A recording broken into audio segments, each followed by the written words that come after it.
Kesimpulan peran dalam menciptakan budaya positif di sekolah.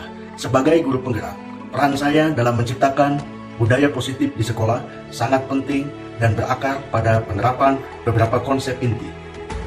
Disiplin positif memungkinkan saya mendidik murid dengan cara yang mendukung perkembangan karakter mereka, bukan sekedar mengontrol perilaku.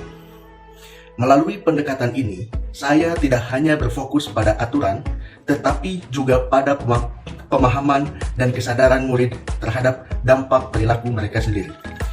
Ini mendorong murid untuk berkembang menjadi individu yang lebih bertanggung jawab dan mandiri. Memahami motivasi perilaku manusia, termasuk bagaimana hukuman dan penghargaan dapat mempengaruhi murid, telah membantu saya untuk lebih bijaksana dalam memilih pendekatan yang menginspirasi, bukan menekan. Hukuman yang bersifat memaksa seringkali hanya memberikan hasil jangka pendek, sedangkan penghargaan yang tepat dapat menumbuhkan perilaku positif yang berkelanjutan. Ini selaras dengan prinsip Ki Hajar Dewantara yang menekankan pentingnya pendidikan sebagai proses memanusiakan manusia. Dalam menerapkan posisi kontrol guru dan segitiga restitusi, saya melihat bagaimana kedua alat ini dapat memperbaiki hubungan dan membimbing murid menuju perilaku yang lebih baik. Dengan segitiga restitusi, fokus saya bukan lagi pada menghukum, tetapi pada pemulihan hubungan dan peningkatan tanggung jawab pribadi. Hal ini memungkinkan saya untuk mendidik murid dalam kerangka yang lebih konstruktif, di mana mereka belajar dari kesalahan dan bertanggung jawab untuk memperbaikinya.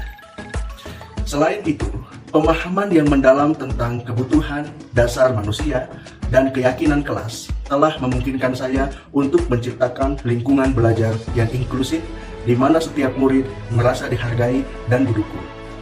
Lingkungan seperti ini tidak hanya mendorong kedisiplinan, tetapi juga memperkuat identitas dan keyakinan positif murid yang pada gilirannya membentuk fondasi untuk budaya positif di sekolah. Keseluruhan pendekatan ini sangat sejalan dengan filosofi pendidikan nasional Ki Hajar Dewantara dan visi guru penggerak. Sebagai seorang guru, peran saya sebagai pemimpin pembelajaran tidak hanya sekedar transfer of knowledge, tetapi juga untuk membimbing murid dalam perjalanan mereka menjadi manusia yang utuh dan bermartabat. Refleksi dari pemahaman modul budaya positif. Yang pertama, pemahaman konsep-konsep inti. Pemahaman saya terhadap konsep-konsep inti seperti disiplin positif, teori kontrol, teori motivasi, hukuman, penghargaan, posisi kontrol guru, kebutuhan dasar manusia, keyakinan kelas, dan segitiga restitusi semakin mendalam setelah mempelajari modul ini. Yang paling menarik bagi saya adalah konsep segitiga restitusi. Pendekatan ini tidak hanya efektif dalam mengatasi masalah perilaku, tetapi juga memberikan ruang bagi murid untuk merefleksikan tindakan mereka dan belajar untuk memperbaiki hubungan yang rusak. Ini adalah pendekatan yang revolusioner bagi saya, karena sebelumnya saya cenderung menggunakan konsekuensi sebagai solusi utama.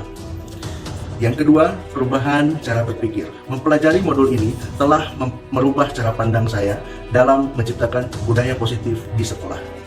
Sebelumnya, saya sering menggunakan pendekatan pemantau dalam pelanggaran-pelanggaran yang dilakukan siswa. Namun, setelah memahami pentingnya restitusi dan posisi kontrol yang lebih suportif, saya mulai mengadopsi pendekatan yang lebih restoratif.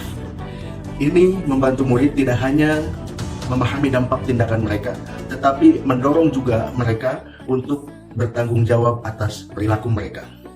Saya menyadari bahwa pendekatan ini lebih sesuai dengan prinsip pendidikan yang memanusiakan, seperti yang diajarkan oleh Ki Hajar Dewantara. Yang ketiga, pengalaman penerapan konsep-konsep inti. Dalam praktik sehari-hari, saya telah menerapkan segitiga restitusi ketika menghadapi masalah perilaku di kelas. Sebelum mempelajari modul ini, saya mungkin akan memberikan konsekuensi yang bersifat sebab akibat. Namun dengan pendekatan segitiga restitusi, saya memilih untuk mendiskusikan konsekuensi dari tindakan murid dan mencari solusi bersama-sama. Hasilnya, murid tidak hanya memahami kesalahan mereka, tetapi juga berusaha untuk memperbaiki hubungan dengan teman-teman mereka. Pengalaman ini memperkuat keyakinan saya bahwa pendekatan restoratif jauh lebih efektif dalam jangka panjang. Yang keempat, perasaan dan refleksi. Pengalaman tersebut memberikan perasaan puas dan meyakinkan bahwa pendekatan yang lebih restoratif jauh lebih efektif untuk jangka panjang. Saya juga merasa bahwa ada aspek dalam keterlibatan saya yang perlu ditingkatkan, seperti kemampuan untuk lebih konsisten dalam menerapkan segitiga restitusi. Selain itu, pendekatan ini telah meningkatkan kepercayaan diri saya dalam menangani masalah perilaku dengan cara yang lebih manusiawi dan efektif. Yang kelima, perbandingan posisi kontrol. Sebelum mempelajari modul ini, saya lebih menggunakan posisi kontrol yang dominan dan otoritatif. Namun, setelah mempelajari modul ini, saya lebih sering menggunakan pendekatan yang memunculkan motivasi intrinsik pada diri siswa. Perbedaan ini tidak hanya membuat interaksi siswa dengan lebih harmonis, tetapi mendorong murid untuk lebih bertanggung jawab atas tindakan mereka. Saya melihat bahwa ketika saya memberikan mereka ruang untuk berpartisipasi dalam proses penyelesaian masalah, mereka menjadi lebih terlibat dan bersemangat untuk memperbaiki perilaku mereka. Yang keenam, pentingnya pembelajaran tambahan. Selain konsep-konsep yang telah dipelajari, saya juga merasa penting untuk mempelajari lebih dalam tentang teknik komunikasi yang efektif dan pendekatan empati dalam pembelajaran.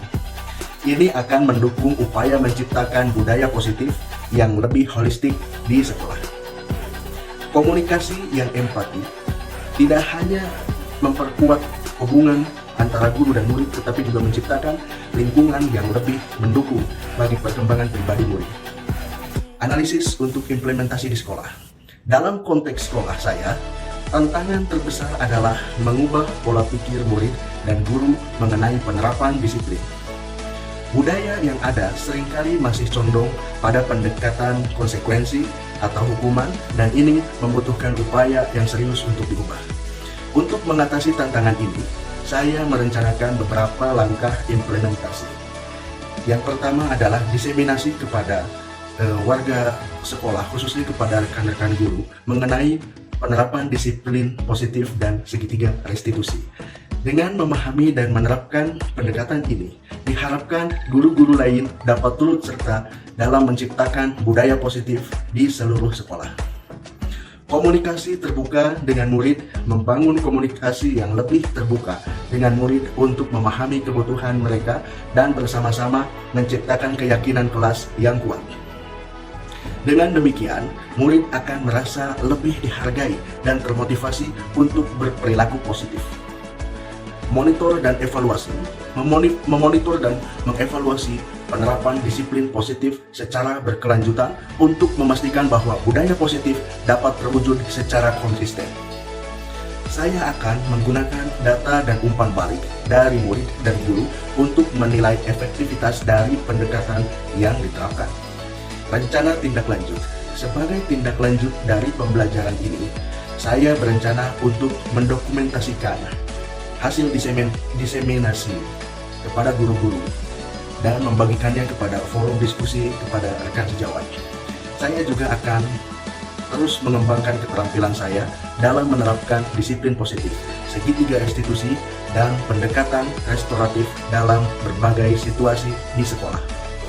Saya berharap dengan berbagi pengalaman ini, saya dapat menginspirasi guru-guru lain untuk mengadopsi pendekatan ini, sehingga nantinya bersama-sama dapat menciptakan lingkungan belajar yang lebih positif dan mendukung.